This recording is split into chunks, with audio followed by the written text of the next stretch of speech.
Tu vai ter que entrar de novo. Ok.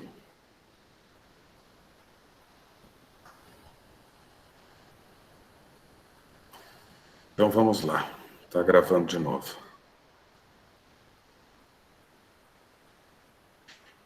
Esse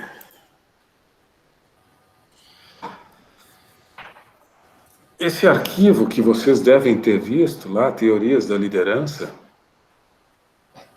ele fala um pouquinho sobre estilos de liderança. Tem poucos slides, não são muitos, e traz algumas reflexões sobre esta coisa do comando que, de certa forma, a gente também estava falando ali na discussão do Ricardo e da Judite.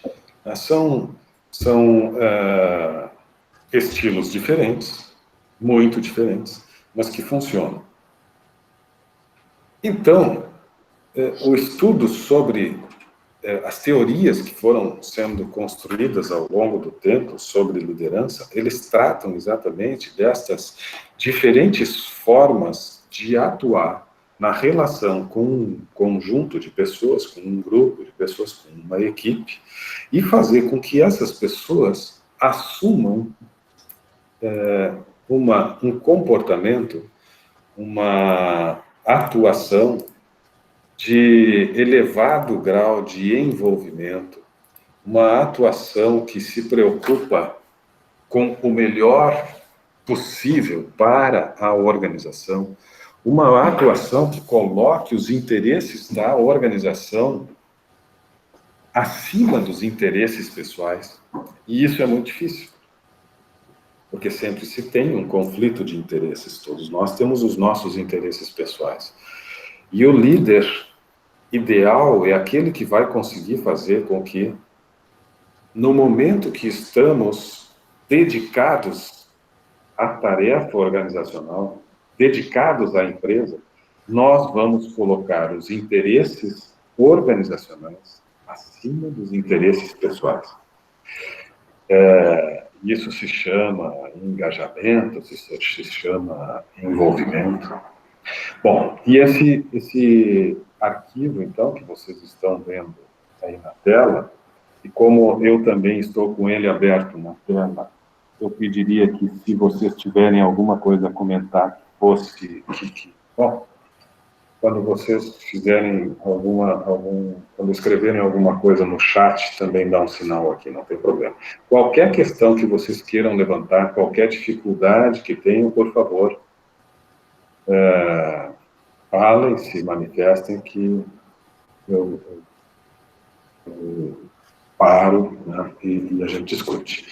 O que eu estou trazendo agora para vocês é o seguinte: quais são as variáveis, os elementos que interferem nesse contexto de liderança.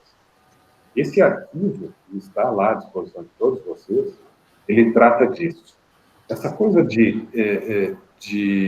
atuar como líder, de influenciar positivamente pessoas, de fazer com que as pessoas sigam determinado caminho e atuem ao encontro de determinados propósitos, fazer com que todos estejam engajados, entusiasmados. A gente sabe que na teoria é muito bonito, mas na prática é sempre um desafio permanente.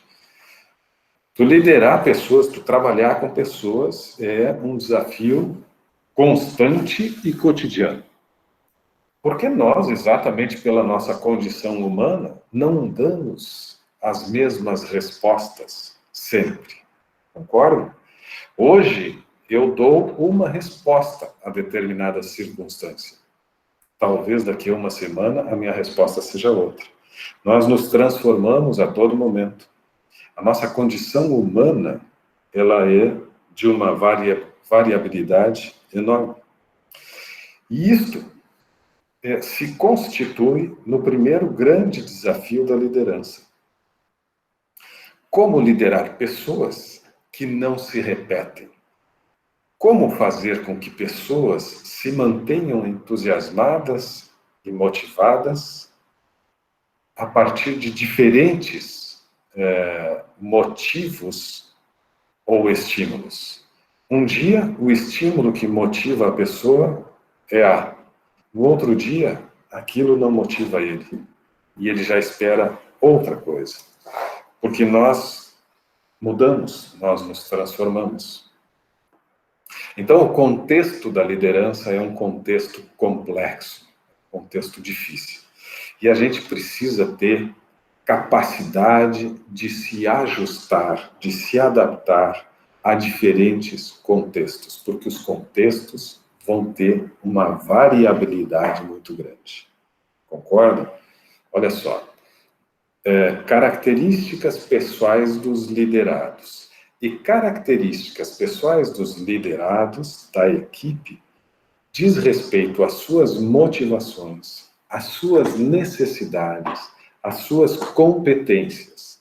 Então, se eu estou liderando uma equipe, eu tenho uma equipe que está com um determinado grau de motivação, está com um determinado nível, né, em um estado motivacional.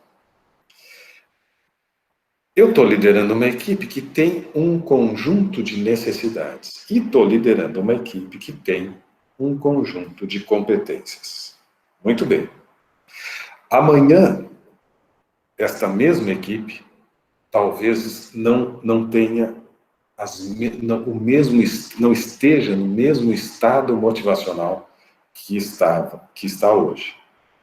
Talvez as necessidades desta equipe, ou dos liderados, ou individualmente, cada um, sejam, e possivelmente serão, diferentes das necessidades que hoje eles têm.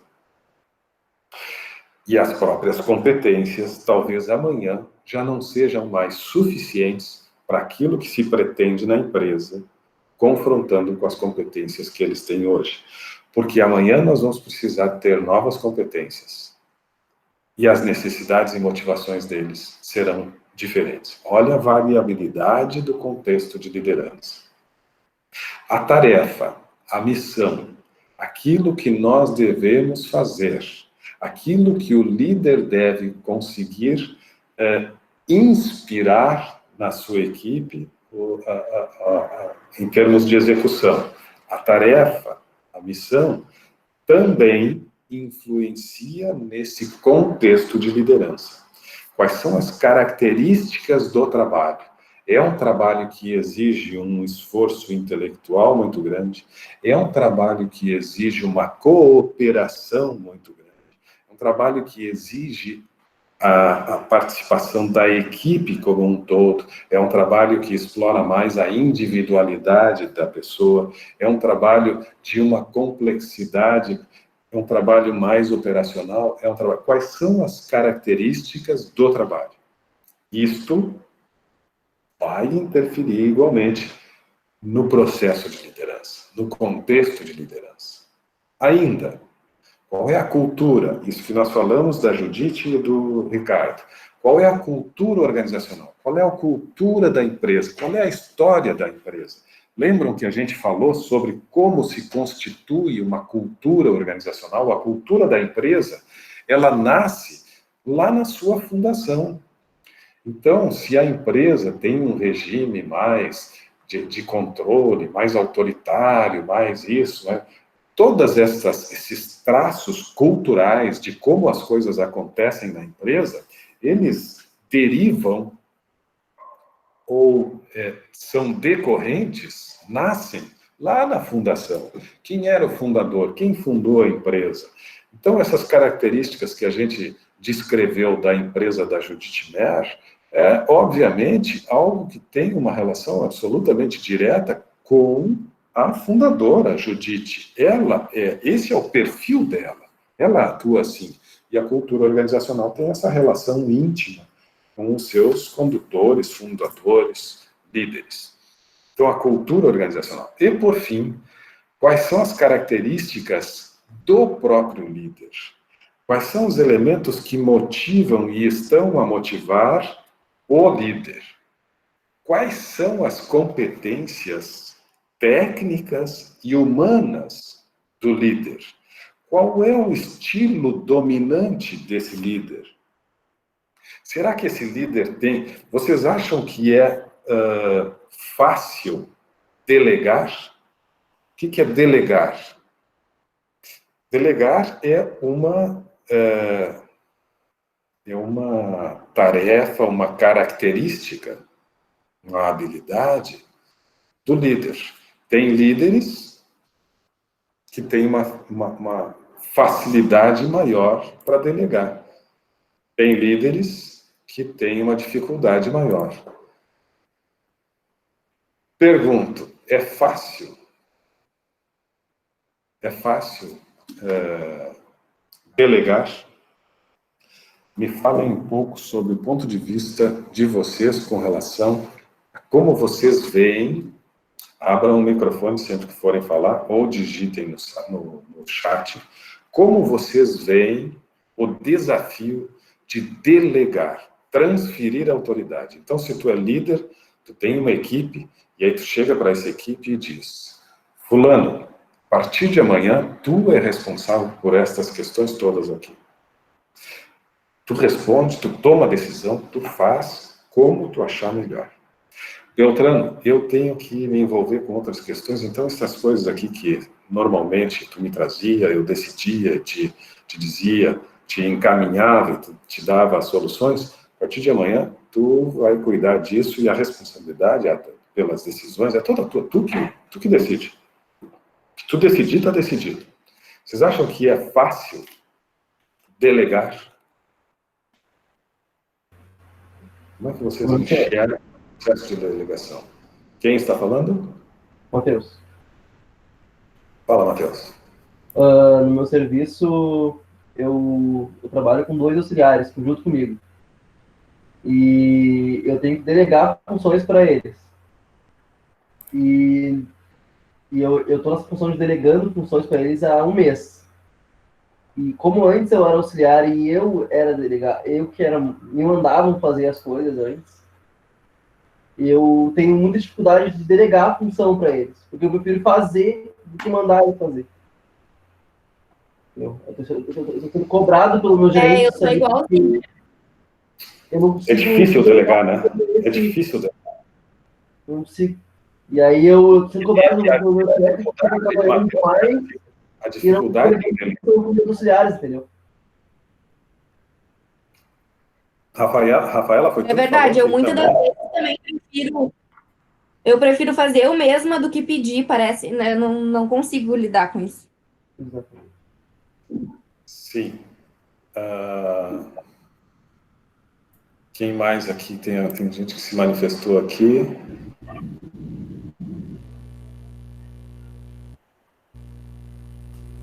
Deixa eu só ver aqui. Eu também acho que é bem difícil.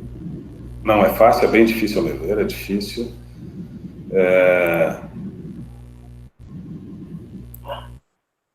Assim, ó, delegar, a dificuldade que alguns têm mais, outros menos, mas existe sempre uma dificuldade, que é aquela coisa assim, ó, nós confiamos no nosso trabalho. Se nós somos o responsável, se nós vamos delegar, é porque até então, enquanto eu não delegar, eu sou o responsável.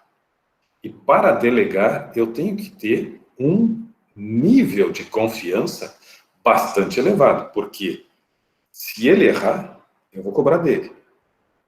Mas aconteceu um erro que antes eu respondia e vou continuar respondendo. Ele errou, eu vou cobrar dele, mas alguém vai cobrar de mim.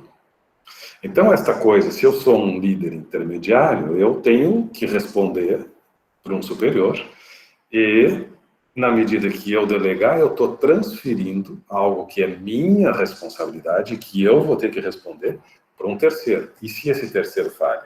Então, eu prefiro eu continuar fazendo, por quê? Né? Que aí sou eu. Se eu errar, bom, mas aí fui eu que errei. E isso acontece. E se eu não tenho um líder acima que vai me cobrar, se tem alguma coisa errada, ainda assim é difícil. Porque eu vou ter que realmente ter muita confiança e dizer, olha, é tudo contigo agora. Agora, né, pode resolver. É difícil porque entra esta questão da confiança. Tem um outro aspecto que se discute muito no processo de gestão, que diz respeito a tu ter pessoas na equipe que tenham mais capacidade do que tu. Um líder tem dificuldade de montar uma equipe em que se mostra talvez mais competente em alguns aspectos do que ele mesmo. E aí, né, tem esse receio de que vai perder o seu posto e tal.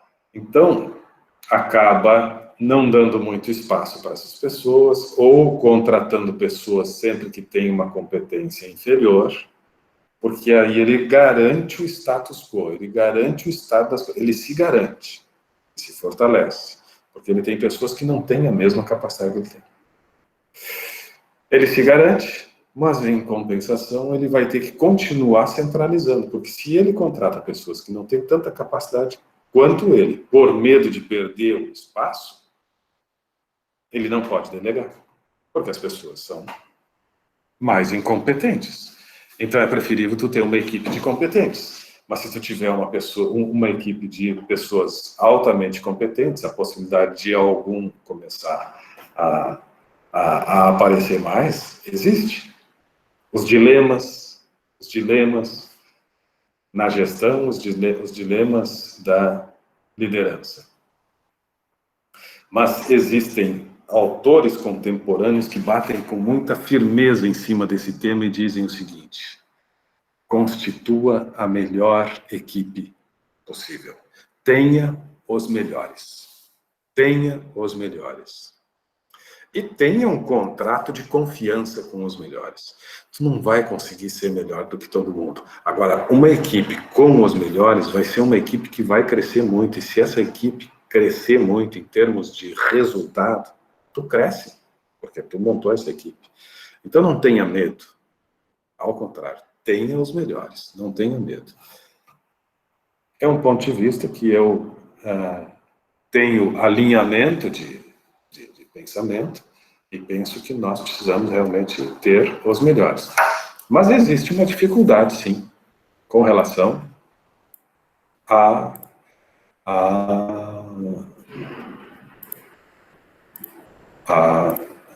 delegação. E estes são os desafios. Então, vejam, nós temos que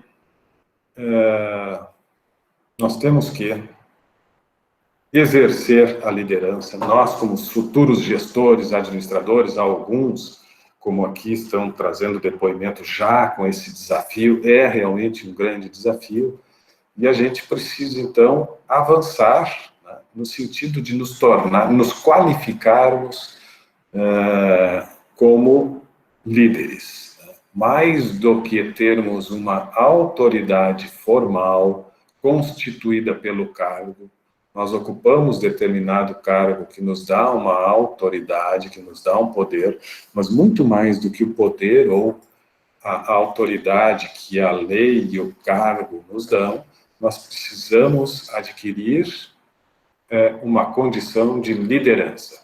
E o líder é aquele que faz as coisas acontecerem a partir da sua inspiração e da sua influência, e não em função do seu cargo. O que mais que nós podemos falar com relação à liderança? Então, a liderança tem esses diferentes níveis ou estilos, né? Líderes que são mais autoritários e líderes que são muito mais liberais. Existem muitas classificações de liderança e tal, e que não existe uma regra. Existem teorias que desenham diferentes perfis, existem teorias que mostram as características dominantes de personalidade dos diferentes líderes, né? Claro que excessos a gente vai possivelmente encontrar prejuízos no desempenho, né, em desempenhos excessivamente autocráticos, ou seja, se aproximando da tirania, e vamos talvez encontrar dificuldades em perfis excessivamente democráticos, se aproximando da demagogia, como o último slide do arquivo sobre liderança apresenta. São estilos, são perfis, mas como a gente viu na nossa discussão anterior, não existe o perfil ideal, não existe o indicativo ou o desenho com a relação das características ideais de um líder. Entretanto, se nós considerarmos o contexto da liderança, que foi o início da minha fala, bom, aí nós podemos descrever o estilo ou a forma de atuação do líder mais adequada. Então, vejam o que eu estou dizendo. Não existe um estilo de liderança que seja o melhor. Mas, se conseguirmos compreender o contexto da liderança, e o contexto da liderança, o que envolve? Envolve a tarefa, envolve a cultura da empresa, a história da empresa, as características dos liderados, as necessidades, as motivações, tudo que eu falei agora há pouco, tudo que constitui o contexto de liderança. Bom, diante deste contexto de liderança, podemos, aí sim, recomendar um estilo mais autoritário. Podemos recomendar um estilo mais democrático ou um estilo mais liberal. Então, vejam, não existe o melhor, existe o mais adequado. Concordam? Depende do contexto de liderança. Essa é, digamos, a conclusão que a gente pode ter quando a gente discute sobre estilos de liderança. Qual é o estilo? A gente pode ter uma simpatia, um alinhamento, gostar mais do estilo do Ricardo Sendler. Podemos achar muito bacana o que ele fez lá na empresa e tal, essa liberdade, etc. Mas isto é um estilo que funcionou dentro de um contexto. Esse contexto ele mesmo construiu, ok, mas é esse contexto. E esse contexto, para ele chegar neste contexto, nessa estrutura, como eu já disse várias vezes, ele teve que demitir muita gente, ele teve que modificar muita coisa, alterou profundamente a própria história e a cultura da organização. Aí nós temos, então, um contexto em que aquele estilo é adequado, é mais adequado. Então, liderança é isso. Agora, para a gente ter clareza do contexto de liderança, a gente precisa ter sensibilidade. A gente precisa ter sensibilidade para perceber as características dos liderados, para perceber as motivações, para saber ouvir, identificar, detectar quais são as necessidades de cada um dos nossos liderados. A gente precisa ter sensibilidade para saber exatamente como construir. A gente precisa ter competência técnica também para saber avaliar a melhor forma de conduzir as coisas. A gente precisa ter conhecimento e sensibilidade. Bom, um líder se constitui e se torna um líder efetivamente eficaz quando ele tem uma sensibilidade apurada e uma competência elevada. Ele tem competência, e competência é aquilo que a gente vai cotidianamente ir ampliando. Nós hoje, acho que eu falei para vocês de um livro que foi escrito já há vários anos, que é muito interessante o título, porque eu acho que eu comentei com vocês, o livro tem um dedo apontando assim, então tu compra o livro, na capa é o dedo apontando. Não é a arminha do Bolsonaro, tá? É um dedo apontando assim, e o título do livro é aliás, o título é Todo Mundo é Incompetente, inclusive você. Título do livro, tu pegas, Todo Mundo é Incompetente, inclusive você. Não lembro se a gente chegou a comentar sobre esse livro na sala de aula, mas esse livro, ele fala que ele é exatamente isso, ele já chega nos acusando, né? Incompetente, nos chamando de incompetente. Por quê? Tá tendo depoimentos aqui, eu não estou lendo, eu já vou ler, tá? Já vou ler. O autor escreve sobre esse nível de competência porque estamos realmente num momento em que a cada dia nos tornamos novos incompetentes e mais incompetentes.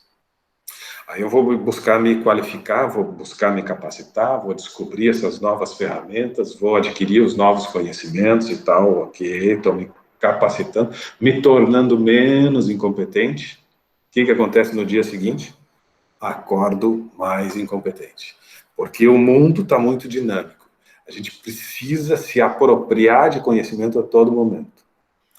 O líder vai ter que ter essa capacidade de se cercar dos melhores, de estabelecer relações de confiança fortes e firmes, relações de confiança, porque tu tem que ter gente tão boa ou melhor do que tu. Tu, como líder de equipe, tem que ter gente tão boa ou melhor do que tu. E isso, falamos agora há pouco, gera medo, e para vencer o medo nós precisamos ter confiança. Então, tu tem que ter uma equipe que tu confia. Tu adquire confiança através de diálogo, de contratos morais que tu firma.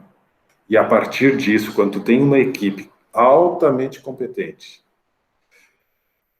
quando tu tem sensibilidade para lidar com as diferenças individuais de cada um, e tu tem esta compreensão de que adquirir competência é uma constante e tu consegue passar isso para a tua equipe, que já é altamente competente, no sentido de se qualificar constantemente, bom, aí tu está construindo um ambiente, um contexto de liderança adequado. Então, se eu tivesse que estabelecer algumas características para tu exercer liderança profícua, positiva, que dá resultados, sensibilidade com a equipe. Sensibilidade com a equipe. E uma vontade de se tornar, de buscar ser menos incompetente a todo dia, junto com a tua equipe. Uma vontade de se tornar menos incompetente todo dia, junto com uma equipe altamente capaz. Contratos de confiança, contratos contratos morais e éticos, e aí as coisas funcionam. É difícil, discurso, ok, na prática é difícil, mas é com transparência, com diálogo, com vontade, com inteligência, com sensibilidade que a gente consegue constituir isso. E a gente precisa disso. Nós, enquanto gestores que estamos aqui buscando a nossa formação para nos tornarmos administradores, para nos tornarmos bons gestores, nós precisamos pensar muito nisso, desenvolver essa nossa capacidade empática, que é exatamente essa sensibilidade que eu me refiro, de ter a sensibilidade de identificar os pontos mais delicados, sensíveis de cada um dos nossos colaboradores, as tensões que eventualmente vão surgir. Eu preciso desenvolver essa capacidade de atuação junto às pessoas, de uma forma humana, responsável, ética. Isso te dá autoridade. Uma pessoa que age de uma forma justa, ética, humana, sensível, preocupada e com competência, isso te dá autoridade. Pense em uma pessoa assim. Pense em uma pessoa que tenha competência, conhecimento, domínio. Uma pessoa que sabe que todo dia é um pouco mais incompetente do que era ontem. E, portanto, precisa, todo dia, buscar se tornar menos incompetente ou adquirir competências. Pensem nessa pessoa que tem esse comportamento de compreensão do quanto precisa sempre aprender mais, do quanto nós sabemos pouco, que assume esta condição, mas que assume essa condição sabendo e tendo vontade para sempre buscar mais. E, além disso, esta pessoa ter compromissos morais, éticos, e ter a sensibilidade de perceber as questões humanas da sua equipe. Pensem nessa pessoa. Esse é o líder que nós queremos. Esse é o líder que eu queria ter. Esse é o líder que eu quero ser. Esse é o líder que eu pretendo ser. Eu preciso ter a consciência de que a necessidade de me qualificar, de aprender, de adquirir conhecimento, de adquirir competências é permanente, é presente e é cada vez maior. Mas eu preciso fortalecer a minha humanidade enquanto um ser honesto e ético. E comprometido com a equipe, com as pessoas, com os seres humanos. Que coisa bonita falar isso, né? Mas isso é difícil ultimamente. Como é difícil. Deixa eu ler aqui. Com certeza não é fácil, fui gerente de uma loja, deixa eu ver, bem difícil, tá. Com certeza não é fácil, fui gerente de uma loja por 2 anos, Daniel, e a questão se separa, de separar o lado profissional da amizade pessoal foi difícil, porque antes de ser gerente era vendedora. Isto realmente, Daniel, é um exemplo muito interessante, porque muitas vezes o líder, a gente alcança a condição de liderança exatamente nesse processo, né? De ir avançando na empresa e tal, e muitas vezes nós fazemos parte de uma equipe e daqui a pouco a gente passa a liderar essa equipe. Alguém vai ter que ir, e aí tu, e até ontem tu era colega, e agora tu é líder. E essas relações, né, como é que tu estabelece essa mudança de relação? Porque mudou, realmente, é muito interessante isso. A Adriana disse que exatamente é isso que está acontecendo com ela, viu? Também, da sua equipe, ela passou a liderar. Professor, eu acho difícil também, porém, acredito que para chegar ao ponto de delegar e atividades, vai depender muito do tipo de relacionamento do gestor com o colaborador. Isso, o relacionamento, essa credibilidade, olha aí, a credibilidade entre ambos. Conhecer e confiar leva tempo. Sim, confiança leva tempo. Mas é a condição para as coisas funcionarem. Tu disseste bem, Andressa. A Daniela antes era colega de trabalho, opa, fugiu aqui. Antes era colega de trabalho, depois comecei a ter que delegar atividades a serem feitas e a cobrar, pois eu era cobrar também, então é bem complicado, fica muito complicado. A Júlia, melhor contratar pessoas competentes trabalhando para você para que dê certo, para que a empresa cresça. Bárbara no login da Júlia. Ah, Bárbara, tá, ok. Obrigado, Bárbara. Sérgio, tem que haver confiança, é isso aí. Acredito que não falou desse livro. Ah, tá, do livro esse do Todo Mundo é Incompetente, inclusive você. Buscar conhecimento sempre. Legal. Muito bem. Vamos dar uma interrompida aqui na gravação. Não me lembro quanto tempo está essa gravação. Acho que não está muito tempo, não. Mas eu acho que agora a gente vai encaminhar para dar os últimos encaminhamentos e tal. Então, vamos fazer um último bloco agora. Vou interromper esse aqui. Vou interromper 30 minutos, interrompendo.